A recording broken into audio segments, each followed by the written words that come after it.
योगयोगयोगेश्वराय भूतभूतभूतेश्वराय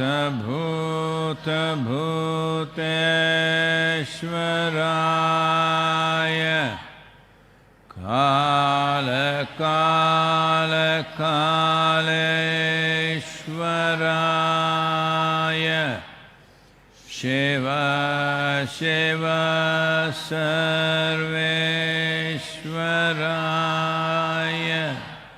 शम्भो शम्भो महादेवाय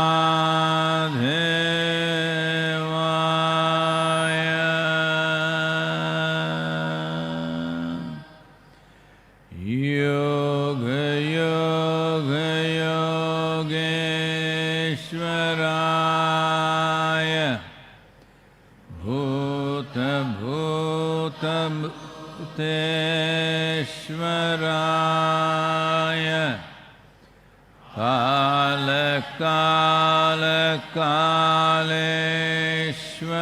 कालकालकालेश्वराय शिव शिव सर्वेश्वराय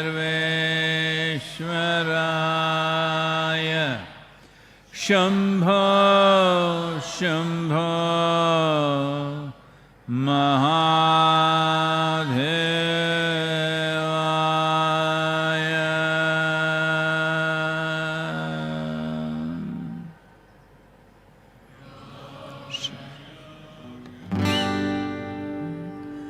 तेरा किया करम टूट जाए, तेरी 1,84 कट जाए, तंबूरा सुन ले साधु भाई, तंबूरा सुन ले साधु भाई।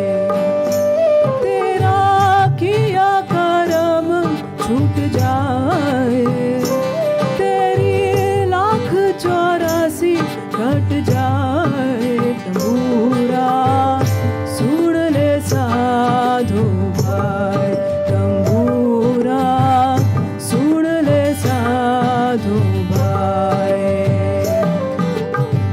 प्रथम सतगुरु देव ने सिमराने सिमरा सारद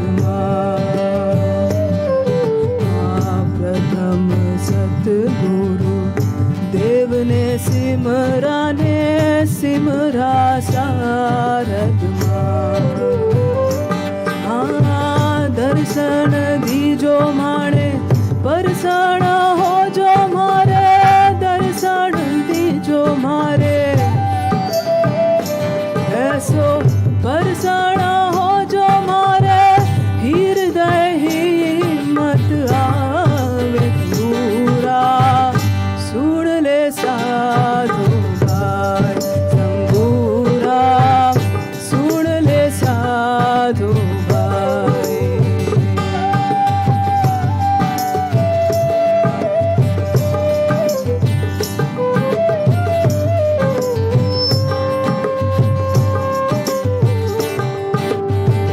पांच तत्व का बना तंबूरों ने त्रिगुण तार मिलाए, पांच तत्व का बना तंबूरों ने त्रिगुण तार मिलाए। रुण झुण बाजे तंबूरों ने, रुण झुण ऐसो बाजे तंबूरों ने, 10वां देव जगाई, तंबूरा सुन ले साधु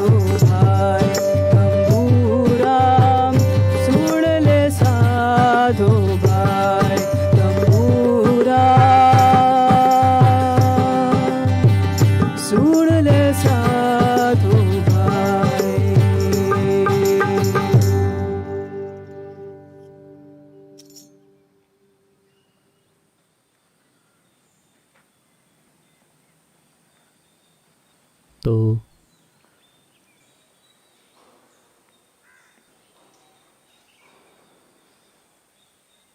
वायरस से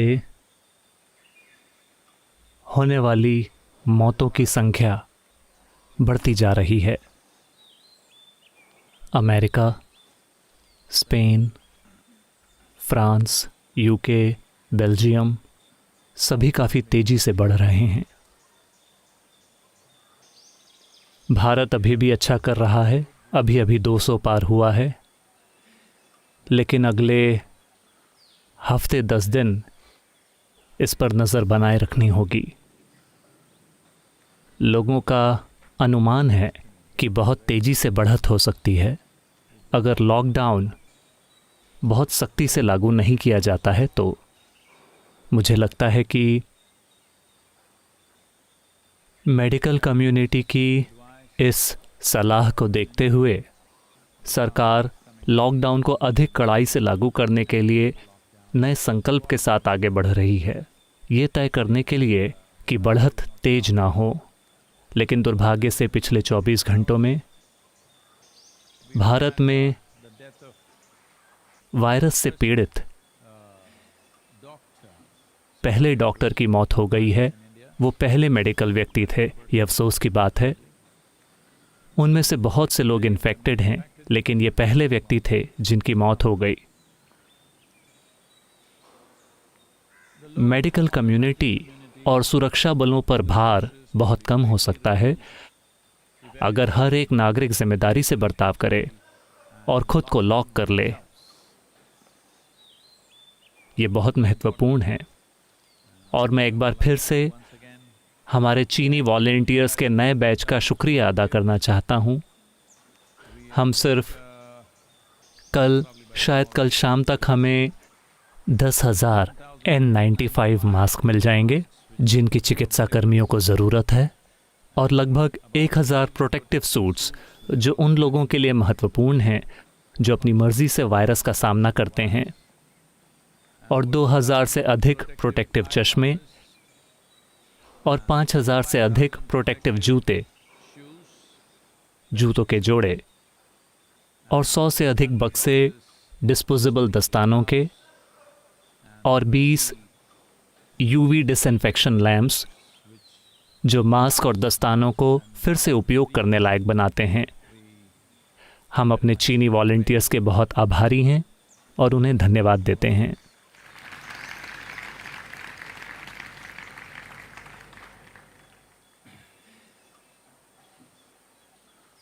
तो इस तरह के समय में अलग अलग टिप्पणियों को सुनने से, अगर आपको पहले से ना पता हो, शायद आपको पता होगा, व्हाट्सएप ने फॉरवर्ड्स को केवल 1 पर सीमित कर दिया है। उन्होंने घटाकर 5 कर दिया था, अब ये 1 हो गया है। ऐसा इसलिए है क्योंकि कुछ लोग ऐसे हैं जो सिर्फ शातिर और बुरे इरादों वाले हैं। वो इस मौके का उपयोग नकारात्मक बातें फैलाने के लिए करना चाहते हैं। मुझे आशा है और विश्वास है कि ऐसे लोगों की संख्या बहुत कम है, लेकिन बड़े समूह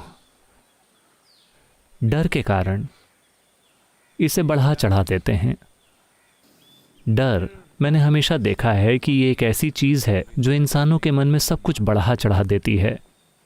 एक समय था जब मैसूर में कहीं भी अगर किसी के घर या दुकान के पास कोई सांप निकलता है तो वो मुझे फ़ोन करेंगे, क्योंकि मैं ऐसे मौक़ों की तलाश में था।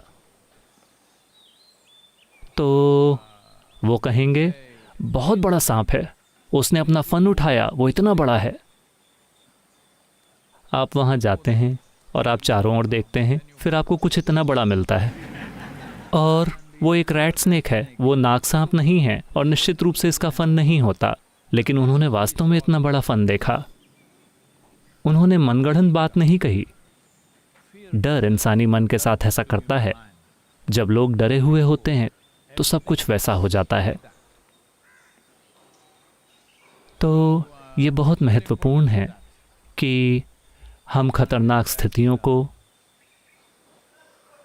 चुनौतीपूर्ण स्थितियों को संतुलित रहकर संभालना सीखें, वरना चीज़ों को बढ़ाने की ये आदत हमें मार डालेगी। अगर वायरस ने नहीं मारा तो।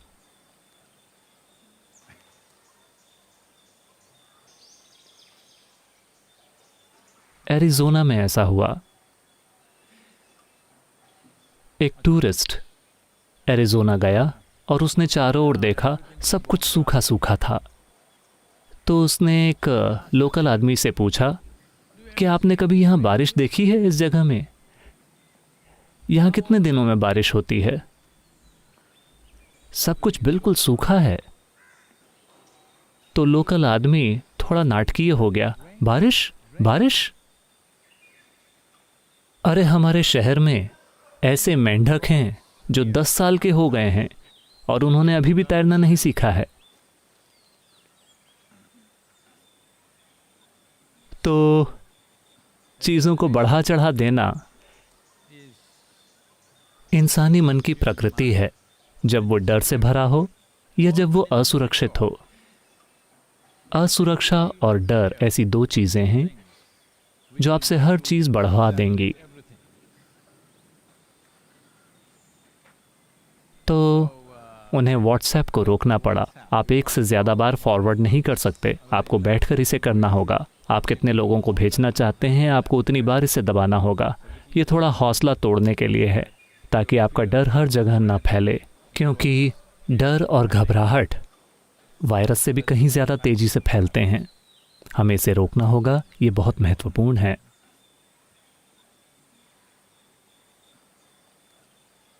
यह सवाल करण का है। नमस्कारम सद्गुरु, आपने बताया है कि पतंजलि ने योग सूत्र की शुरुआत में लिखा है और अब योग, लेकिन आपने यह भी बताया है कि कृष्ण ने कहा था योगस्ता कुरु कुर्मणि, जिसका मतलब है पहले खुद को योग में स्थापित करो, कुरु कुर्मणि, और फिर काम करो। ये कुरु कुर्मणि क्या है? योगस्थः कुरु कर्माणि।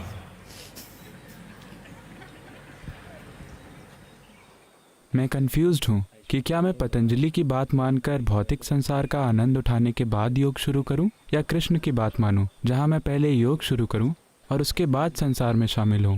प्लीज बताइए।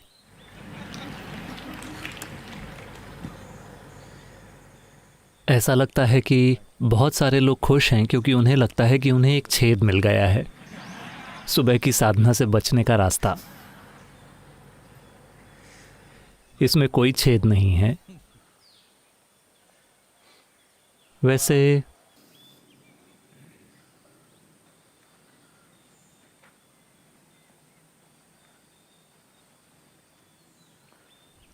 विद्वानों और इतिहासकारों के अनुसार पतंजलि लगभग 2000 से 3000 ईसा पूर्व के बीच कहीं हैं, यानी वो लगभग 3000 से 3500 साल पहले के हैं। कृष्ण 6000 साल से भी ज़्यादा पहले हैं। तो आपको पहले कृष्ण की बात सुननी चाहिए, योगस्थः कुरु कर्माणि, और फिर आपको पतंजलि का अभ्यास करना चाहिए। इन कथनों का महत्व ये है कि इंसानी जीवन और बुद्धि की प्रकृति और चीज़ों को समझने की क्षमता, याद रखने की क्षमता, कल्पना करने की क्षमता ऐसी है, आपको एक स्पष्ट याददाश्त और एक शानदार कल्पना शक्ति दी गई है जो किसी और प्राणी के पास नहीं है। उनकी याददाश्त और उनकी कल्पना शक्ति सिर्फ उनके गुजर बसर की प्रक्रिया से संबंधित है, उसके आगे ये बहुत ही कम है। लेकिन इस एक प्राणी को ये इसलिए दिए गए हैं क्योंकि ये विकसित होने के लिए बना है। असल में वास्तविक परिस्थितियों से गुजरे बिना यह दूसरे लोगों के अनुभवों को देखकर और अनुभव करके विकसित होने के लिए बना है। उसी से इसे विकसित हो जाना चाहिए, क्योंकि अगर आपके पास याददाश्त और कल्पना की ये क्षमता नहीं होती, अगर आपको हर चीज से खुद ही होकर गुजरना पड़ता, जीवन की सभी संभावनाओं से, और अब योग, तो मेरा विश्वास कीजिए आप 10 लाख सालों में भी अब योग तक नहीं पहुंचेंगे। बस इतना है कि किसी और के जीवन को देखकर, उनके जीवन के अनुभव को देखकर, उनके दर्द को देखकर, उनके दुख को देखकर आपको सीखना चाहिए। आपको उन सभी चीज़ों से गुजरने की ज़रूरत नहीं है। अगर आप सोच रहे हैं कि मैं हर चीज़ से होकर गुजरूंगा और फिर कहूँगा अब योग, आपको यहाँ बैठना चाहिए। 10 मिनट में आप हर उस चीज़ से होकर गुजर सकते हैं जो किसी के जीवन में भी हो सकती है। उतनी मानसिक क्षमता आपको दी गई है।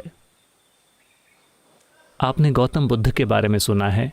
वो बस एक शाम टहलने के लिए निकले। उन्होंने एक बूढ़े व्यक्ति को देखा, एक बीमार व्यक्ति और एक डेड बॉडी को देखा, और उन्होंने अपना मन बना लिया छोड़ने का। क्या? जो कोई भी ये सवाल पूछ रहा है, मुझे नहीं पता कि आपके पास सिर्फ 2 टी-शर्ट्स हैं या 4। अपने साम्राज्य को छोड़ना, एक युवा पत्नी, एक बच्चा, महल के सभी सुखों को छोड़ना और वहां से चले जाना, इस सब के लिए बस एक शाम टहलना ही काफी था। बस एक बीमार व्यक्ति, एक बूढ़ा व्यक्ति, एक डेड बॉडी, बस इतना ही काफी था। एक बुद्धिमान इंसान के लिए बस इतना ही काफी होता है।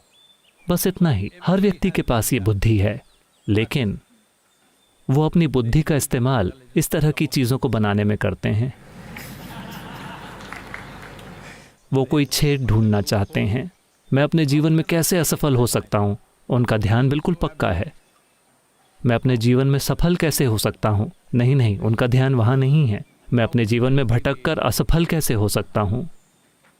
तो अगर मैं मुक्ति पाने की कोशिश नहीं करता हूँ, अगर आध्यात्मिक प्रक्रिया को आगे नहीं बढ़ाता हूँ, तो क्या मैं असफल हूँ? हाँ, एक जीवन के रूप में आप हैं। शायद आप सामाजिक रूप से सफल हों, लेकिन देखिए वायरस सब कुछ समान कर देगा। आपकी सामाजिक सफलता, आपके पैसों के भंडार। मान लीजिए कि आपको इन्फेक्शन हो गया अचानक, ये सब कोई मायने नहीं रखेगा। हो सकता है कि आप सबसे अच्छे अस्पताल में जाएं और मरें। बस इतना ही होगा। आपके पास ये फ़ायदा है कि आप किसी गरीब आदमी के मुकाबले एक बेहतर अस्पताल जा सकते हैं। मैं आपकी दौलत या खुशहाली के खिलाफ कुछ नहीं कह रहा हूँ। मैं बस इतना कह रहा हूँ कि जीवन की मूल प्राथमिकता जीवन ही होनी चाहिए, इकट्ठा की हुई चीज़ें नहीं।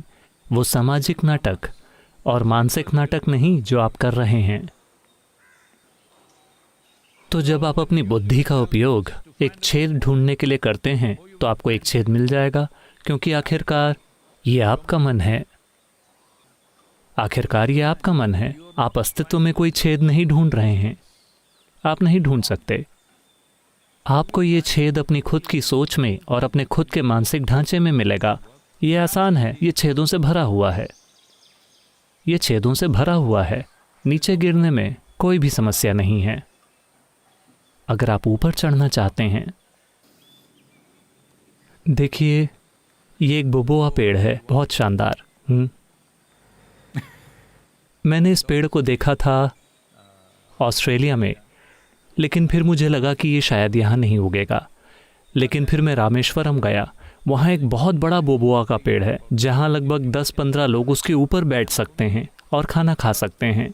जो लोग पिकनिक करते हैं वो जाकर पेड़ के ऊपर बैठ जाते हैं, पेड़ के तने पर, और शाखाएं इस तरह से ऊपर जाती हैं और 10-15 लोग बैठकर खाना खा सकते हैं या पिकनिक या जो चाहे कर सकते हैं। जब मैंने ये देखा तो सोचा हमें भी एक लगाना चाहिए। लोगों ने कहा सदगुरु ये वो, लेकिन हमने यहाँ एक पेड़ लगाया और देखिए ये बहुत अच्छी तरह से बढ़ गया है। लेकिन इस पेड़ के साथ समस्या ये है कि अगर आप पेड़ पर चढ़ना चाहते हैं तो ये आपको पकड़ने के लिए ज़रूरी ग्रिप नहीं देता है।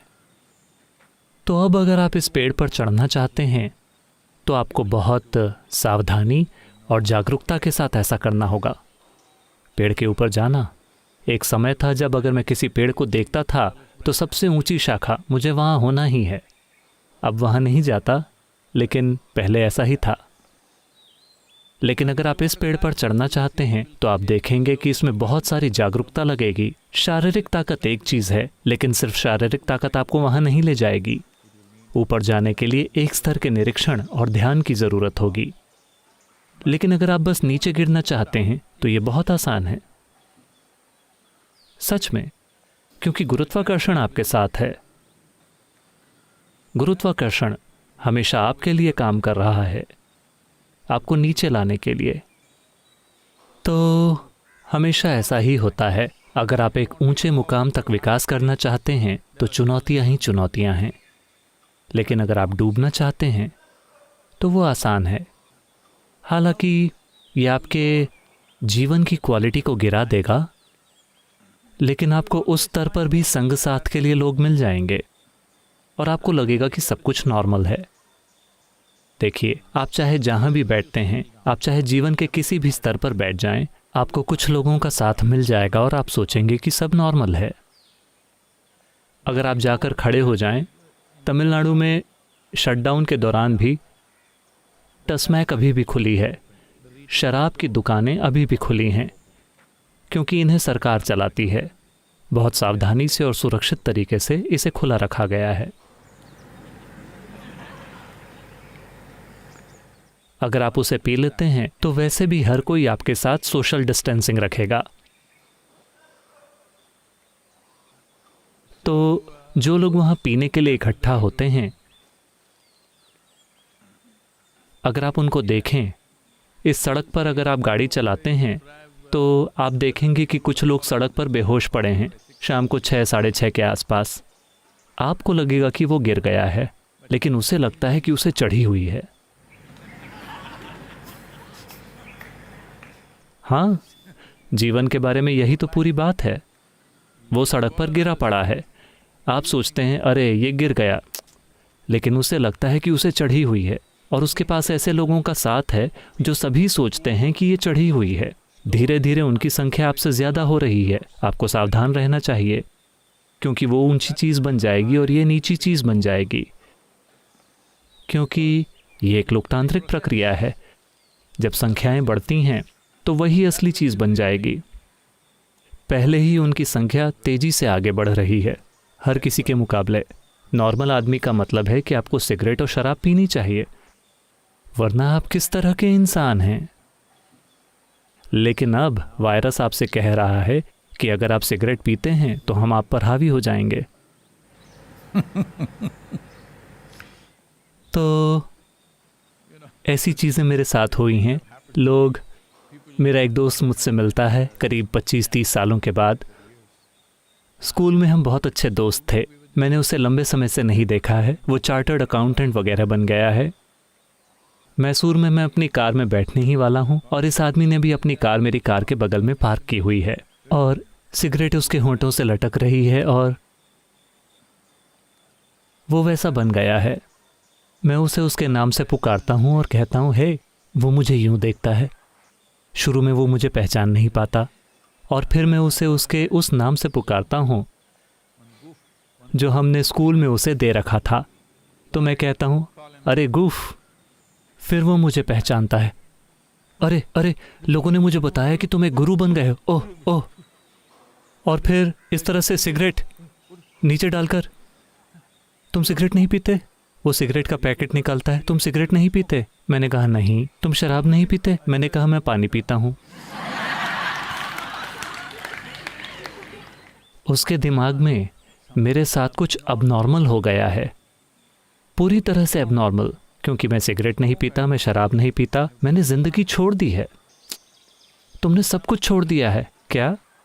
सिगरेट, शराब, तुम ये सारी बकवास कर रहे हो। तो आपको समझना होगा कि आप जहाँ कहीं भी गिरते हैं वहाँ आपको अपने ही तरह का संग साथ मिल जाएगा और आपको लगेगा कि आप नॉर्मल हैं। तो इस जीवन को सभी स्तरों पर इसकी सर्वोच्च क्षमता तक ले जाने के लिए मेहनत लगती है। तो अगर आप पतंजलि को गलत समझकर सोच रहे हैं कि मैं हर चीज़ को आजमा के देखूंगा और जब मरने का वक्त आएगा तब मैं योग करूंगा, मेरी शुभकामनाएं। क्योंकि जब पहले ही आप में से कई लोगों में अकड़न बैठती जा रही है जब आप एक बच्चे थे तब आप कितने फ्लेक्सिबल थे।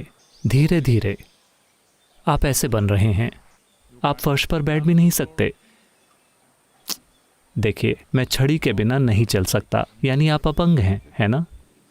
मैं कुर्सी के बिना नहीं बैठ सकता, यह भी एक अपंगता की प्रक्रिया है। लेकिन इस अपंगता को नॉर्मल माना जाता है। तो आप सामाजिक रूप से स्वीकार अपंग बनना चाहते हैं, यह आपके ऊपर है।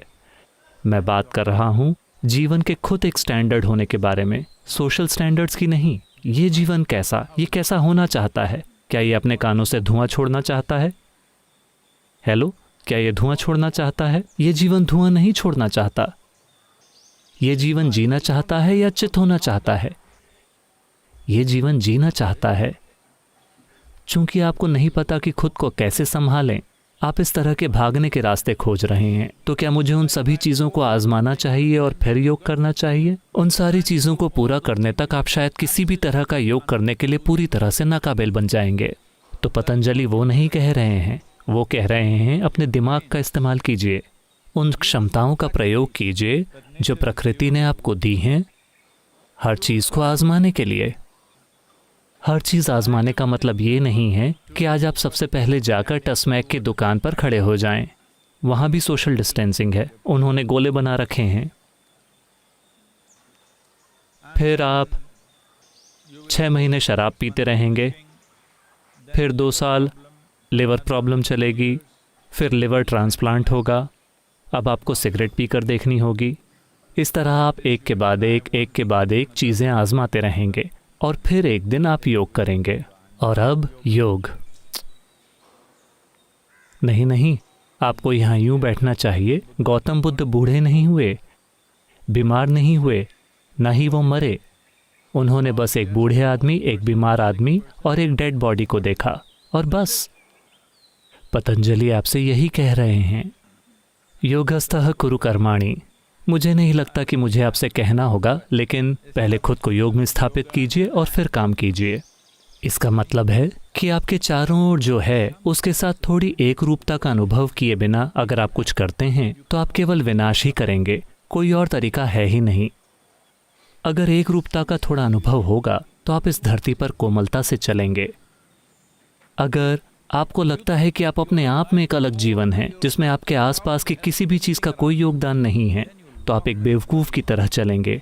अभी मानवता के साथ यही हो रहा है। अभी वो वायरस की वजह से थोड़े जागरूक हो गए हैं, वो एक निगेटिव तरीके से जागरूक हो गए हैं। अगर आप योग में स्थापित हैं, इसका अर्थ है योग यानी एक हो जाना। आपको अपने आसपास की हर चीज़ के साथ एक रूपता का थोड़ा एहसास है। अब जब आप काम करते हैं तो आपके काम की प्रकृति समावेशी होगी। अगर इंसानी कार्यों की प्रकृति समावेशी नहीं है तो उन्हें नाकाबिलियत का आशीर्वाद देना ही बेहतर होगा, क्योंकि काबिलियत ही समस्या है। मैं बार बार ये उदाहरण देता रहता हूँ। लोग कहते हैं सद्गुरु प्लीज़ उसके बारे में बात मत कीजिए, वो आपके लिए बहुत खतरनाक है। लेकिन मुझे लगता है कि वो मर चुका है, वो मेरे लिए खतरनाक नहीं है। कुछ लोगों ने उसे जिंदा रखा है, वो अलग बात है। अडोल्फ हिटलर, देखिए, वो बहुत ही काबिल आदमी है। सिर्फ एक ही समस्या है कि वो समावेशी नहीं है, वो दूसरों को खुद से अलग रखता है। देखिए वो कैसी भयंकर चीज़ें करता है। हमें उस तरह की काबिलियत चाहिए, लेकिन एक रूपता के भाव के साथ। अगर हर इंसान के पास उसके जैसी काबिलियत होती, चीज़ों को व्यवस्थित करने की, लोगों को प्रेरित करने की, और जो भी, अगर वो समावेशी होते तो हम कितनी शानदार दुनिया बना सकते हैं। तो जब आप समावेशी नहीं हैं, जब आप योगस्थ नहीं हैं, तब हम आपको नाकाबिलियत का आशीर्वाद देते हैं, क्योंकि काबिलियत खतरनाक बन जाती है। इंसानी काबिलियत खतरनाक बन गई है क्योंकि ये चीज़ों को अलग करती है। अगर इंसान समावेशी होते, फिर चाहे कितनी भी काबिलियत मिल जाए वो हमारी खुशहाली के लिए काम करती। अभी हमारी खुद की काबिलियत हमारी खुशहाली के खिलाफ काम कर रही है। तो अगला सवाल जेनिफर का है। प्रिय सद्गुरु, कोविड-19 के चलते घरों में बंद रहने के साथ जिक्सॉ पजल, रंग भरने की किताबों और बुनाई में बढ़ोतरी हुई है। ऐसी गतिविधियां जिनके लिए एक चीज़ पर लगातार फोकस करना होता है और उन्हें दोहराना होता है, क्या वे ध्यान की अवस्था ला सकती हैं जिसकी लोग अनजाने में चाहत कर रहे हैं? एक बार ऐसा हुआ।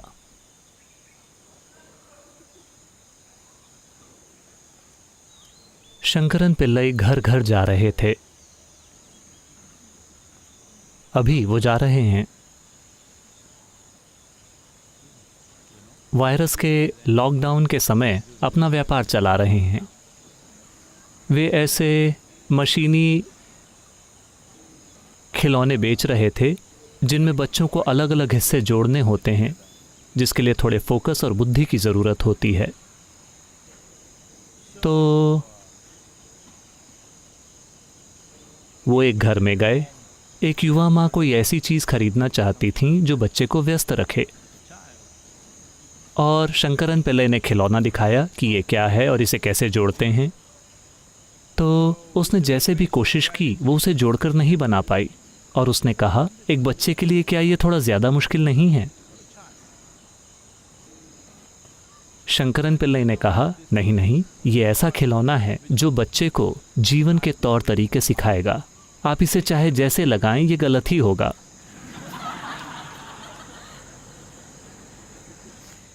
पतंजलि ने भी यही कहा था, आप इसे चाहे जैसे करें ये गलत ही होगा। सिर्फ एक ही तरीका है और वो है हर चीज़ के साथ एक हो जाना।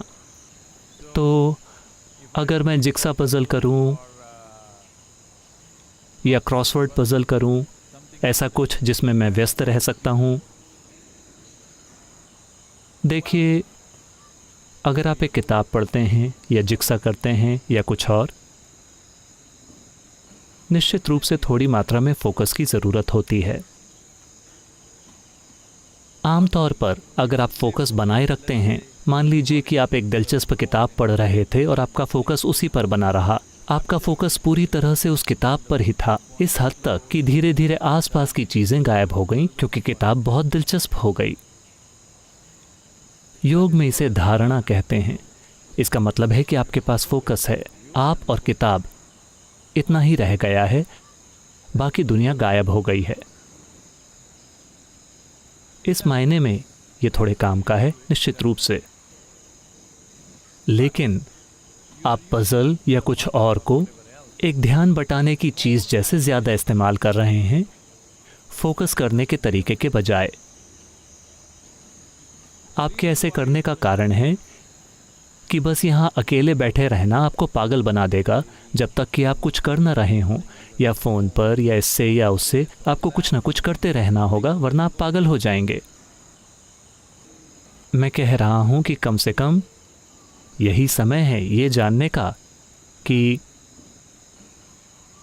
अरे, टस्मैक की दुकानें बंद हो गई हैं। ऐसा है, ताज़ा खबर, तमिलनाडु में सारी टस्मैक दुकानें बंद हो गई हैं। आपको बहुत धन्यवाद। लेकिन पहले दिन मेरे ख्याल से वो खुली थी सोशल डिस्टेंसिंग के साथ, लॉकडाउन से पहले। माफ़ कीजिए, ये बंद हैं। मुझे आपके लिए खेद है।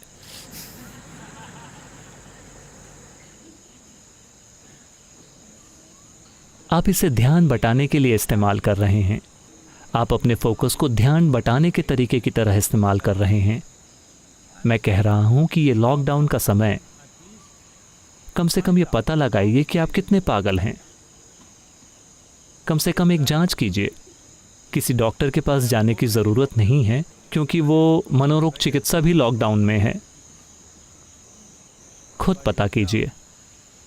आप 1 घंटे के लिए बैठिए, अपनी आंखें बंद करके देखिए कि आपके दिमाग में क्या क्या चल रहा है। 1 घंटे बाद आपको ये जितना भी याद रहा हो, बस उसे लिख डालिए, क्योंकि इसका ज़्यादातर हिस्सा, अधिकतर लोगों के लिए इसमें कोई निरंतरता नहीं होती। यूं ही बेतरतीब चीज़ें चलती रहती हैं। इसे लिखिए। अगर आप घर में किसी पर भरोसा करते हैं तो उन्हें बताइए, आपने नहीं, आपके दोस्त ने इस तरह का पत्र लिखा है। खुद की कलई मत खोलिए, क्योंकि लोग इसका नाजायज़ फ़ायदा उठाएंगे। अगर वो इसे पढ़ते हैं तो वो कहेंगे ये एक पागल आदमी का काम है। 100%। आप 2-3 राय ले सकते हैं। आप खुद जान जाएंगे। तो ये पता करना अच्छा है कि आप कितने पागल हैं। हाँ, बहुत महत्वपूर्ण। अगर आप कहीं जाना चाहते हैं तो पहली और सबसे महत्वपूर्ण चीज़ है ये जानना कि मैं अभी कहाँ हूँ। गूगल भी ये मांगता है आप कहाँ हैं। अगर आप उस जगह का रास्ता पूछें, गूगल मैप्स पूछता है आप कहाँ हैं, क्योंकि बिना ये जाने कि आप कहाँ हैं हम आपको कोई दिशा निर्देश नहीं दे सकते, है ना। तो आप कितने पागल हैं, मेरे ख्याल से ये पता करना अच्छा है, खासकर एक ऐसे समय में तमामों लोग ये सोच रहे हैं कि ये दुनिया का अंत है। तो खासकर ऐसे लोग और दूसरा हर कोई। आपको अपने दिमाग की एक फ़ोटो खींचनी चाहिए।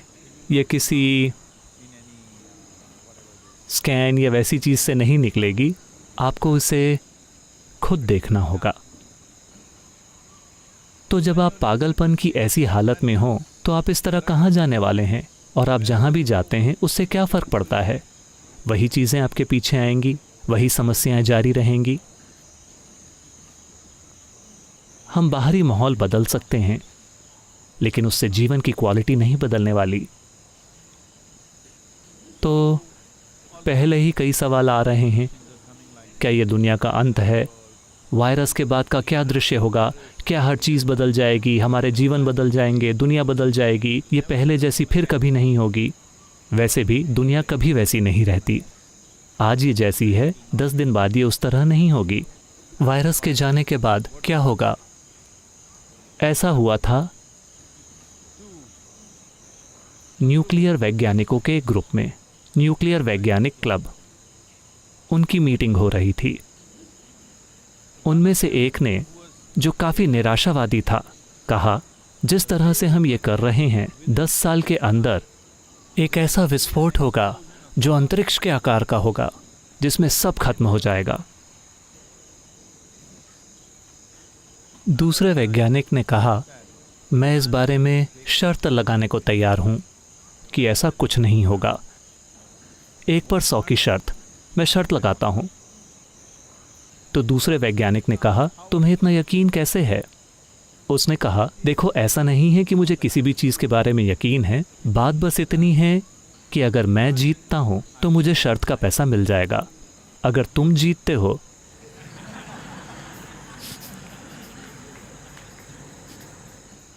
तो पैसा लेने वाला कोई नहीं होगा।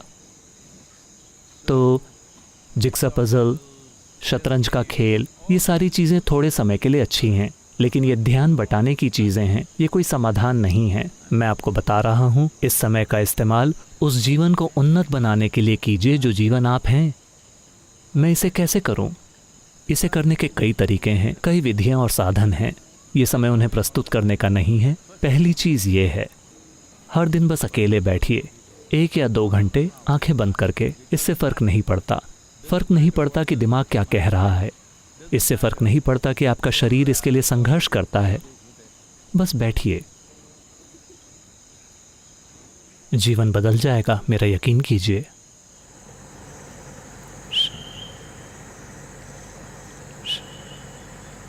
योग योग योगेश्वराय भूत भूत भूतेश्वराय काल काल कालेश्वराय शिव शिव सर्वेश्वराय शंभो शंभो महादेवाय।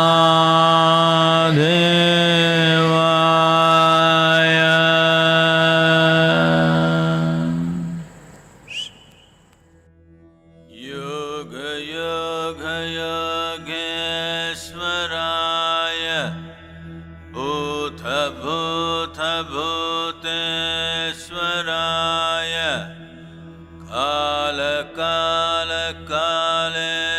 कालकालकालेश्वराय शिव शिव सर्वेश्वराय शम्भो शम्भो महादेवाय योग योग योगेश्वराय भूत भूत भूतेश्वराय काल काल कालेश्वराय शिव शिव सर्वेश्वराय शम्भो शम्भो महादेवाय योग योग योगेश्वराय भूत भूत भूतेश्वराय काल काल कालेश्वराय शिव शिव सर्वेश्वराय